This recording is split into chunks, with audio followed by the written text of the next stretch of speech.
Pertama-tama, kita akan belajar mengenai Mycobacterium speciosa. Berikut merupakan alur diagnostik dari Mycobacterium. Karena Mycobacterium merupakan bakteri tahan asam, maka hal pertama yang akan kita lakukan adalah melakukan pengecatan tahan asam. Apabila pengecatan tahan asam telah berhasil dilakukan dan teramati bahwa bentuk dari bakteri tersebut merupakan basil, maka dapat dilanjutkan dengan penumbuhan pada media Lowenstein-Jansen. Hasil dari pertumbuhan ini terbagi menjadi dua, yaitu pertumbuhan secara lambat dan juga pertumbuhan secara cepat. Untuk pertumbuhan secara cepat akan tumbuh 3-7 hari pada media dengan suhu 37 derajat. Hasilnya terbagi menjadi dua, yaitu ada pigmentasi dan tidak ada pigmentasi. Sedangkan untuk pertumbuhan lambat akan tumbuh lebih dari 7 hari pada media dengan suhu 37 derajat. Hasilnya terbagi menjadi dua, yaitu membutuhkan gliserol dan membutuhkan penambahan 0,4% sodium pirufat. Apabila bakteri tersebut membutuhkan gliserol untuk tumbuh, maka dapat diidentifikasi bahwa Mycobacterium tersebut merupakan Mycobacterium tuberculosis atau Mycobacterium avium subspesies avium. Sedangkan apabila membutuhkan penambahan sodium pirufat, maka dapat diidentifikasi bahwa Mycobacterium tersebut merupakan Mycobacterium bovis. Lalu dapat dilanjutkan dengan uji biokemis. Untuk Mycobacterium, kita dapat melakukan 4 uji biokemis. Yang pertama ada akumulasi niacin untuk mengetahui atau mendiferensiasi Mycobacterium apakah bisa mengakumulasi niacin atau tidak. Kemudian ada deaminasi pyrazinamide yang berfungsi untuk mengetahui bakteri ini cenderung patogen atau tidak patogen. Hal ini dapat diketahui karena pyrazinamide sendiri merupakan antibiotik. Kemudian dapat dilakukan uji urease yang prinsipnya adalah memecah urea menjadi amonia dan CO2. Kemudian yang terakhir ada uji reduksi nitrat untuk mengetahui apakah bakteri ini bisa mereduksi nitrat menjadi nitrit. Untuk hasil interpretasi uji pada tiap spesies dapat dilihat pada diagram yang telah tertera di layar. Selanjutnya kita akan membahas klasifikasi dan karakteristik dari Mycobacterium. Untuk klasifikasinya, Mycobacterium berasal dari domain Bacteria, kingdom Bacteria, phylum Actinobacteria, kelas Actinobacteria, ordo Actinomycetal, family Mycobacteriaceae, dan genus Mycobacterium. Untuk karakteristiknya, Mycobacterium merupakan bakteri non-motil, non-spora, aerob obligat, di mana bakteri ini harus memiliki oksigen pada lingkungan untuk tumbuh, kemudian berbentuk basil, merupakan bakteri tahan asam, oksidatif, dan memiliki pertumbuhan yang lambat. Selanjutnya kita akan mempelajari morfologi dari Mycobacterium. Untuk morfologi koloninya, koloni Mycobacterium ini terlihat kecil dengan diameter 1 mm hingga 4 mm, lalu terlihat colorless atau transparan dan memiliki bentuk cauliform atau terlihat seperti kembang kol. Untuk morfologi selnya sendiri, Mycobacterium merupakan rod shape dengan ukuran 0,2 hingga 0,6 kali 1 hingga 10 mikrometer. Pada penelitian terbaru menunjukkan bahwa Mycobacterium ini merupakan neutral gram, di mana ketika ia dicat gram akan menghasilkan hasil yang bias akibat perbedaan antara struktur dinding sel Mycobacterium dengan bakteri gram negatif maupun bakteri gram positif. Sehingga untuk pengecatan pada Mycobacterium digunakan pengecatan tahan asam. Pada praktikum kali ini kita akan menggunakan metode Ziel-Nielsen yang bertujuan untuk mendeteksi sel-sel yang mampu mempertahankan warna primer ketika diberikan asam alkohol. Prinsipnya, pewarna primer memiliki afinitas yang tinggi, oleh karena itu organisme tahan asam yang memiliki asam mikolat pada dinding selnya akan resisten terhadap asam alkohol tersebut. Untuk step by stepnya, sel yang belum diwarnai akan terlihat transparan, kemudian akan diwarnai menggunakan karbol-fusin sehingga sel menjadi merah keunguan. Lalu kita akan mendekolorisasi dengan asam alkohol sehingga bakteri yang tidak tahan asam akan luruh. Lalu akan diberikan counterstain berupa methylene blue yang mewarnai sel yang tidak tahan asam. Untuk hasil pengecatannya dapat dilihat pada gambar yang di sebelah kiri ada Mycobacterium bovis dan di sebelah kanan ada Mycobacterium avium. Selain metode Ziel-Nielsen yang dilakukan dengan pembakaran, ada juga metode lain yaitu metode Kinyon yang tidak memerlukan pembakaran sehingga waktu yang diperlukan stain untuk masuk ke dinding sel lebih lama. Isolasi dan identifikasi Mycobacterium dapat dilakukan menggunakan media Lowenstein-Jansen. Media ini berfungsi untuk isolasi, kultivasi, diferensiasi Mycobacterium. Prinsipnya, Mycobacterium akan dibedakan berdasarkan kecepatan pertumbuhan serta morfologi koloninya. Komposisi dari media Lowenstein-Jansen ini terdiri dari L. aspargirin yang berfungsi sebagai nitrogen, tepung kentang dan gliserol sebagai sumber karbon, monopotasium fosfat dan magnesium sulfat sebagai salt solution yang membantu pertumbuhan bakteri dan berperan sebagai buffer. Kemudian ada magnesium sitrat yang membantu pertumbuhan bakteri, maltitgreen sebagai inhibitor kontaminan, dan X suspension yang membuat media menjadi solid. Untuk interpretasinya terbagi menjadi dua berdasarkan waktu tumbuhnya, yaitu pertumbuhan lambat, yaitu dengan koloni yang tumbuh lebih dari 7 hari, dan pertumbuhan cepat, di mana koloni tumbuh kurang dari 7 hari. Selanjutnya, kita akan belajar mengenai bakteri Pasteurella. Selanjutnya, untuk alur diagnostik Pasteurella dimulai dari sampel yang diambil berdasarkan postulat Koch. Selanjutnya, ditanam pada PAD dan dilihat hasilnya. Apabila ada hemolisis, maka kemungkinan besar adalah Pasteurella hemolytica. Apabila tidak, maka akan dilanjutkan dengan pengecatan gram dan penanaman pada media MCA. Setelah itu, bisa dilanjutkan dengan uji biokemis. Antaranya ada uji katalase, urease, indol, dan fermentasi karbohidrat. Uji biokemis ini berguna untuk mengetahui spesies dari Pasteurella. Selanjutnya, untuk karakteristik dan klasifikasi dari Pasteurella. Klasifikasinya bisa teman-teman baca pada tabel untuk karakteristiknya. Pasteurella merupakan bakteri gram negatif, berbentuk kokobasil, merupakan bakteri patogen oportunistik, bersifat fakultatif anaerob, fermentatif, merupakan bakteri yang non-motil, non-spora, dan non-hemolitik kecuali Pasteurella hemolytica, yang sekarang namanya berganti menjadi Galibacterium anatis. Bersifat oksidase positif, katalase juga positif, untuk oksidasi positif kecuali Pasteurella dogmatis. Katalase juga positif kecuali Pasteurella cabali, dan tumbuh baik pada media yang diperkaya dengan serum atau darah. Namun, Pasteurella ini tidak tumbuh pada media MCA. Selanjutnya, untuk morfologi Pasteurella, seperti yang sudah dijelaskan, dia merupakan gram negatif berbentuk kokobasil dengan ukuran yang kecil. Setelah itu, untuk pengecatan ada bentukan yang menciri, yaitu adanya bipolar appearance. Hanya bagian kutub atau polar yang tercat, dan itu adalah bentukan yang menciri pada Pasteurella. Selanjutnya, pengecatan gram untuk mendiferensiasi bakteri gram positif dan bakteri gram negatif. Pada kasus ini yaitu Pasteurella, maka akan terlihat bipolar appearance dan gram negatif atau bakteri terlihat berwarna merah. Untuk prinsip komposisi dan interpretasi sama dengan praktikum sebelumnya. Selanjutnya yaitu morfologi koloni dari Pasteurella. Setelah melihat morfologi sel, maka kita akan mempelajari morfologi koloni. Yang pertama, Pasteurella multocida yang memiliki koloni konveks halus keabuan dan non-hemolitik, dan mungkin ditemukan koloni dengan yang rough atau tepian kasar dan mukoid karena selnya berkapsul. Kapsul ini menunjukkan bahwa sel tersebut merupakan patogen. Kemudian dapat juga kita rasakan ada bau masti atau seperti jamur atau sedikit manis. Untuk Pasteurella yang lain, koloninya konveks, halus, dan non-hemolitik. Jadi dapat disimpulkan secara general, Pasteurella ini memiliki koloni yang konveks, halus, dan non-hemolitik. Berbeda untuk Pasteurella hemolytica atau Galibacterium anatis, karena Pasteurella ini adalah satu-satunya Pasteurella yang memiliki zona hemolisis, yaitu peta hemolisis di sekitar koloni. Setelah melihat morfologi koloninya, kita juga perlu mengetahui media yang digunakan untuk melakukan isolasi dan identifikasi dari Pasteurella. Yang pertama yaitu plat agar darah atau PAD yang kita gunakan untuk isolasi Pasteurella.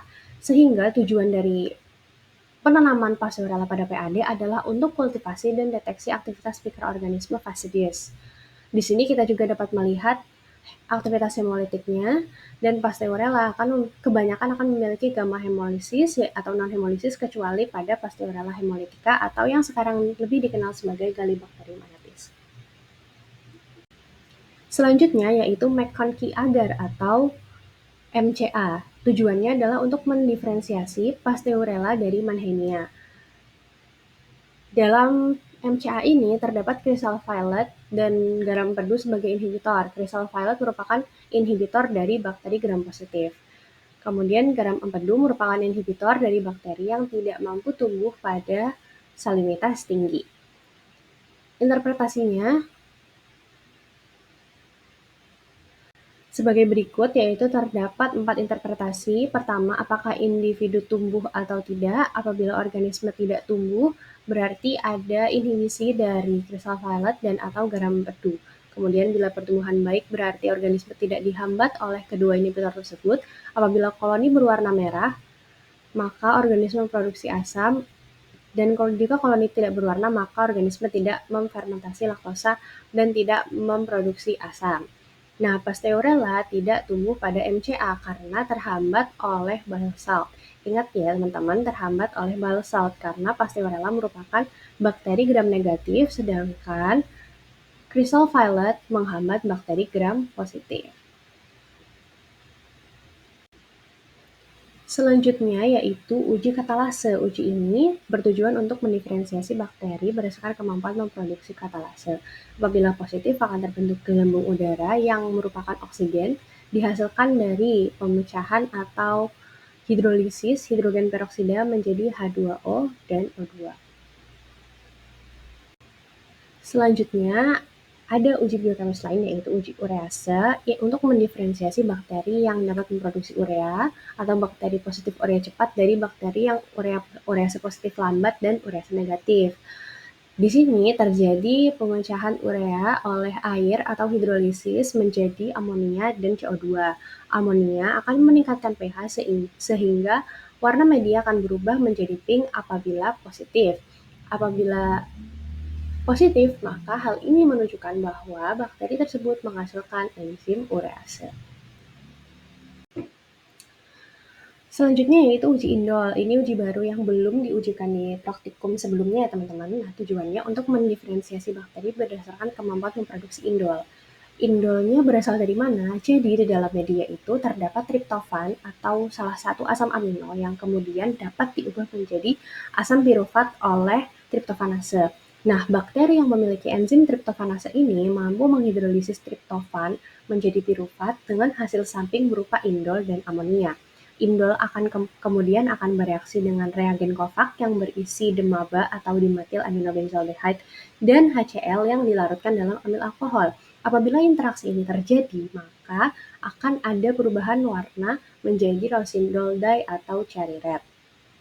Sehingga ketika reagen atau misalnya medianya media cair, maka juga akan ikut berubah menjadi merah. Berarti si bakteri mampu memproduksi indol yang reaksinya dikatalisis oleh triptofanase. Untuk uji ini, teman-teman perlu berhati-hati dalam melakukan uji karena terdapat asam kuat dalam reagennya sehingga untuk pemberian reagen harus dialirkan melalui dinding. Jika tidak, hasil dapat bias karena terlihat hasil kecoklatan seperti gosong. Yang terakhir dari Pasteurella yaitu uji karbohidrat tunggal.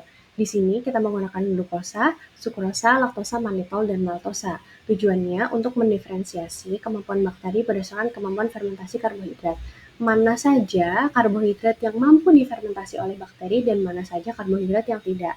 Biasanya ini juga menjadi salah satu penentu spesies dari bakteri. Nah, untuk prinsipnya ketika karbohidrat itu difermentasi akan terbentuk asam yang kemudian akan menurunkan pH. pH yang turun akan mengubah indikator menjadi berwarna kuning, sedangkan apabila tidak bisa menggunakan karbohidrat, maka akan terjadi deaminasi pepton yang memproduksi amonia dan pH-nya meningkat. pH meningkat ini akan membuat indikator berubah menjadi merah atau pink, yang tandanya bakteri tidak dapat memfermentasi karbohidrat. Selanjutnya kita akan mempelajari mengenai Candida speciosa. Berikut merupakan alur diagnostik dari Candida speciosa. Candida diambil dari sampel yang berasal dari lesi jaringan, swab atau eksudat yang berasal dari penyakit candidiasis atau kopmikosis. Sampel ini kemudian diisolasi pada media SDA dan dilanjutkan dengan pewarnaan menggunakan simple staining. Hasil dari pewarnaan tersebut selanjutnya diinokulasi pada media krom agar, biji agar, dan juga dilakukan germ tube test.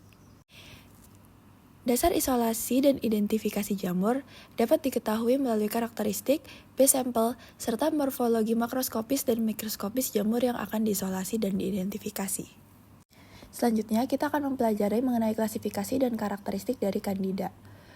Untuk klasifikasinya dapat dilihat pada tabel yang sudah tertera di layar. Untuk karakteristik dari Candida, Candida merupakan eukariotik berbentuk yeast atau kamir dan merupakan polimorfik, yaitu dapat mengubah morfologinya. Lalu Candida merupakan patogen oportunistik, yaitu komensal pada kulit atau membran mukosa, dan dapat menjadi patogen ketika terjadi penurunan imunitas. Candida tumbuh pada suhu 25 hingga 37 derajat Celcius dan melakukan reproduksi secara aseksual dengan cara memproduksi blastocandida yang merupakan budding cell untuk bereproduksi secara aseksual. Untuk morfologi dari Candida sendiri berbeda-beda tergantung dengan spesiesnya. Berikut kami sajikan gambar Candida albicans yang memiliki morfologi koloni putih kekuningan, bulat, high convex, memiliki permukaan yang halus, koloni yang mengkilat, dan bau seperti ragi. Selanjutnya kita akan membahas mengenai morfologi sel dari Candida yang terbagi menjadi 3, yaitu yeast cell, pseudohifa, dan juga hifa. Untuk yeast cell merupakan uniseluler dan memiliki bentuk sel oval, kecuali pada Candida krusei yang memiliki bentuk long grain rays. Ukurannya 3,5 sampai 6 kali 6 hingga 10 mikrometer. Lalu yeast cell ini akan bereproduksi secara aseksual menggunakan budding cell. Budding cell ini merupakan cara reproduksi ketika dalam bentuk yeast tanpa menggunakan spora. Lalu ada yang namanya germ tube. Germ tube ini merupakan inisiasi atau tahap awal dari pembentukan hifa atau pseudohifa. Dari yeast akan terbentuk menjadi pseudohifa atau hifa. Untuk pseudohifa sendiri merupakan hifa semu yang memiliki bentuk rantai sel elipsoidal memanjang. Kemudian untuk hifa sendiri memiliki bentuk tabung panjang yang terdiri dari sel-sel dengan sisi sejajar, lebar sama dengan septa sejati. Pembentukan dari yeast cell menjadi pseudohifa atau hifa ini dipengaruhi oleh beberapa faktor, diantaranya nutrisi, temperatur, kelembapan, dan pH. Pada pH kurang dari 7 atau asam, Candida albicans cenderung hadir dalam bentuk yeast cell atau pseudohifa. Sedangkan pada pH di atas 7 atau basa dapat menginduksi pembentukan hifa. Selanjutnya, kita akan membahas mengenai isolasi dan identifikasi Candida. Media pertama yang akan kita bahas adalah Saborout dextrose agar atau biasa kita sebut dengan SDA. Fungsi dari media ini adalah untuk kultivasi fungi patogen dan juga non-patogen. Prinsipnya, media pepton yang disuplementasi dengan dextrose untuk mendukung pertumbuhan fungi dan selektif terhadap mikroorganisme selain fungi.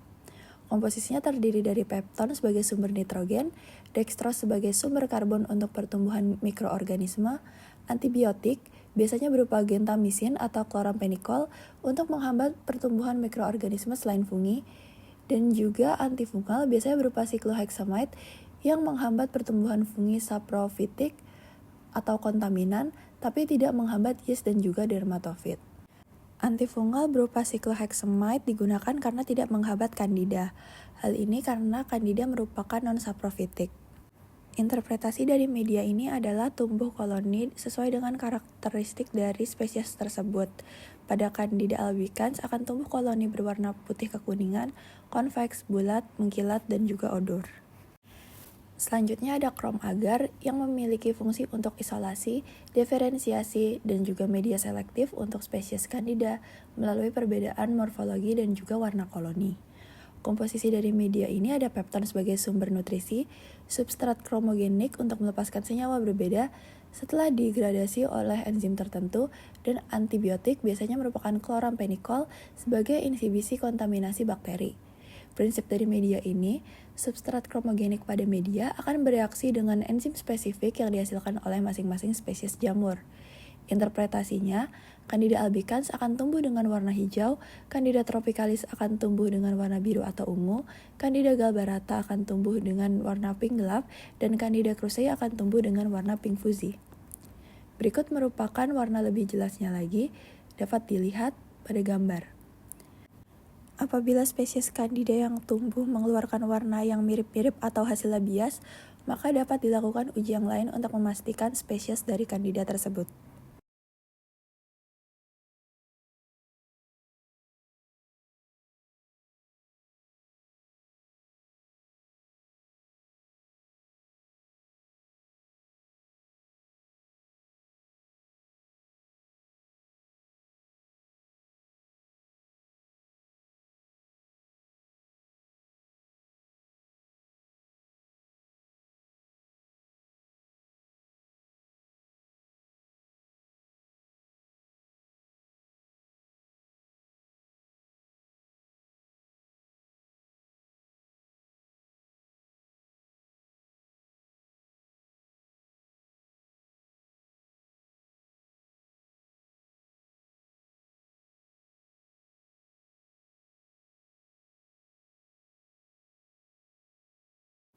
Selanjutnya ada biji agar yang memiliki fungsi untuk isolasi dan atau identifikasi dari kandida.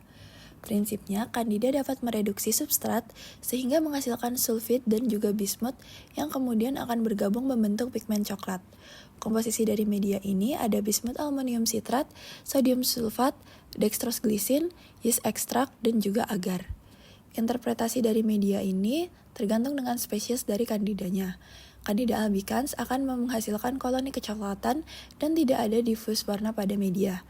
Candida krusei akan menghasilkan koloni yang besar, berkerut, coklat kehitaman dan berwarna sedikit perak, dan juga ada difusi warna kuning di media.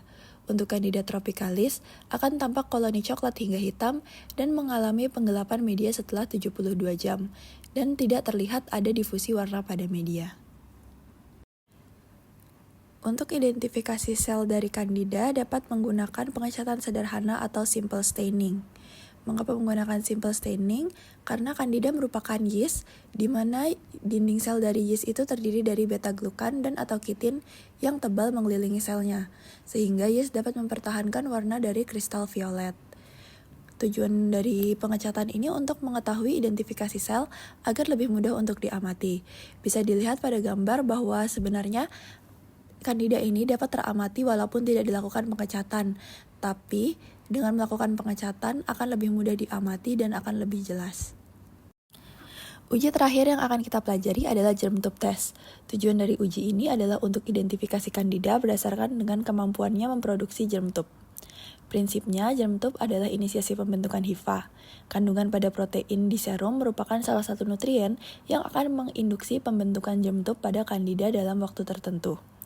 Komposisi yang digunakan adalah serum atau putih telur. Serum yang bisa digunakan bisa menggunakan serum domba, sapi, kelinci, dan juga bisa menggunakan serum manusia. Interpretasi dari germ tube ini merupakan adanya bentukan tube kecil yang tumbuh dari sel yeast. Pada Candida albicans, produksi germ tube dalam waktu 2 hingga 3 jam, pada Candida tropicalis dalam waktu 3 hingga 4 jam, dan pada Candida krusei serta Candida glabrata tidak memproduksi germ tube. Selain identifikasi spesies, dapat juga melihat patogenesitasnya. Semakin cepat terbentuk germ tube, maka akan semakin patogen pula spesies tersebut.